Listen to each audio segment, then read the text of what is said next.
بسم اللہ الرحمن الرحیم۔ السلام علیکم ورحمۃ اللہ وبرکاتہ۔ عابد راجہ چینل کی طرف سے آج میں اپنے دوستوں کو رسول اللہ صلی اللہ علیہ وآلہ وسلم کا ایک فرمان بتاؤں گا۔ مرنے والے کے ساتھ کون سی تین چیزیں جاتی ہیں؟ حضرت انس بن مالک رضی اللہ تعالیٰ عنہ فرماتے ہیں کہ رسول اللہ صلی اللہ علیہ وآلہ وسلم نے ارشاد فرمایا، مرنے والے کے ساتھ تین چیزیں جاتی ہیں، پھر دو چیزیں واپس آ جاتی ہیں جبکہ ایک چیز باقی رہ جاتی ہے۔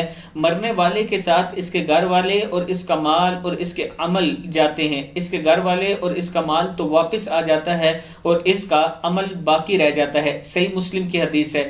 پھر سن لیں، مرنے والے کے ساتھ تین چیزیں جاتی ہیں، اس کے گھر والے، اس کا مال اور اس کے عمل۔ اس کے گھر والے اور اس کا مال واپس آ جاتے ہیں، یعنی اس کو دفنا کے اس کے عمل وہیں رہ جاتے ہیں۔ اب میں اپنے دوستوں سے گزارش کروں گا کہ ہم جو محنت کر رہے ہیں وہ گھر والوں پہ اور مال پہ کر رہے ہیں۔ گھر والوں پہ ضرور کریں، مال پہ بھی کریں، لیکن اپنے عمل پہ ضرور محنت کریں، یعنی نیکی کے کاموں پر ضرور توجہ دیں تاکہ جب آپ قبر میں جائیں تو یہ آپ کے کام آ سکیں۔